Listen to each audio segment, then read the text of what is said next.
Do you like hard-boiled eggs? Yes? No? Doesn't matter, because we're making cookies today with hard-boiled eggs.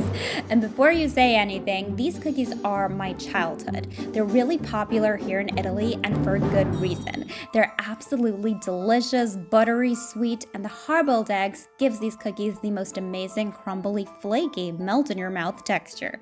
If you've yet to try Italian Canestrelli, be warned, when you do try these, you will not stop eating them. These cookies go way back to medieval times, and while nobody really knows the exact origin of these cookies, I personally like to think somebody had leftover hard-boiled eggs and decided to make cookies. Jokes aside, the version I'm sharing with you today is the most widely known and loved in Italy.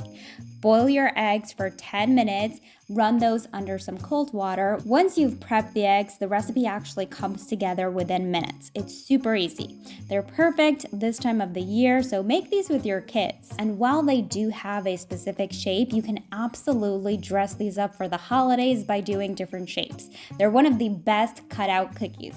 Some people like to make the dough using their hands. I personally like to use a food processor. The less you work the dough, the better. You want to pulse the dry ingredients with the cold butter until the butter is evenly distributed among the dry ingredients, kind of like if you were making pie crust. At this point, we're going to add the hard-boiled eggs, which should have cooled. You're going to remove the egg yolks. That's what we need for this recipe. Some people like to grate the egg yolks using, a cheese grater. I personally find it's a lot easier and just more straightforward to crumble the egg yolks with your hands directly over the butter flour mixture. You want to do that for all 3 egg yolks. The full written recipe, by the way, will be in the description box as usual and on my website, emmafontanella.com. And if you're new to my channel, hello there. Welcome. Make sure to subscribe. I post new videos every week. The leftover egg whites, I personally just eat those. I'm assuming if you're making these cookies, you most probably eat eggs, so do not let those go to waste. By the way, in case you're wondering, no, you will not taste the cooked egg yolks. They're there for texture and color, as you'll see. I've added vanilla and lemon zest, and you want to pulse these ingredients until everything comes together. At first, it may seem like the dough will never come together. I promise you it will. Continue to blend everything, and eventually the dough will come together.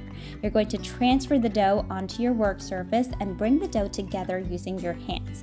Do not be afraid to squeeze it, press it firmly between your hands, and we're going to roll this out onto a lightly floured work surface. Keep the dough moving so it doesn't stick. As you can see, the egg yolks really give the dough this beautiful deep golden color.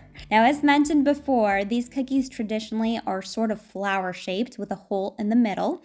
If you have a fluted cookie cutter, that's what you want to use, but please use any cookie cutter you have on hand. It is the holidays. Make these whatever shape you want. Italians may come after you, but I certainly won't. These cookies are too good to not make just because you don't have, the traditional Canestrelli cookie cutter. Place the cookies on a baking sheet lined with parchment paper. And at this point, you do want to start preheating that oven at 350 degrees Fahrenheit or 180 degrees Celsius. And while the oven is preheating, I do like to pop these in the freezer for just about 10 minutes. This just helps the cookies hold their shape. After 10 minutes, you can bake these off for about 15 minutes. We don't want these to brown too much, but the bottom and the edges should be a slight golden color. Allow these to cool completely, and you're going to generously dust these with powdered sugar. The powdered sugar really brings these to life. These are massively coated in powdered sugar. This holiday season, forget the usual cookies, give these a go, but beware, you won't stop at just one.